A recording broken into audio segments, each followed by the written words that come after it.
Assalomu alaykum hammaga. Bir savol bor-da, usta akalar. Mana shunaqa ishlar qiladigan darvozachilar. Darvozani yasab beruvdik, yoniga yana kichkina eshik ochildi. O'xshatib yasadik. Endi so'ramoqchi bo'lganim, mana shu narsani darvozasi ham, bu kichkina eshigi ham manda hisobladim 1.400.000 so'm chiqibdi-da kvadratiga. Ishlatgan materiallarim 2lik profil ishlatilgan 6x4. Listlar 1.8 bo'lgan. Orqasi ham yopilgan, shumka qilingan. 3 qavatda endi hozir bu.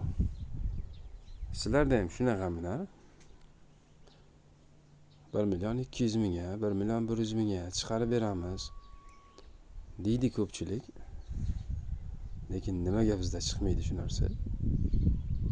1.400.000, 1.350.000 chiqibdi. Yoki biza qimmat ishlaymikan? Yo biz ishlatgan materiallari ular ishlatmaydimi ekan? Listamiz 1.8 list.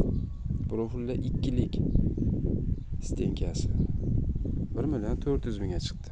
Sizlarda ham shunaqami? Usta akalar, yozinglar qani.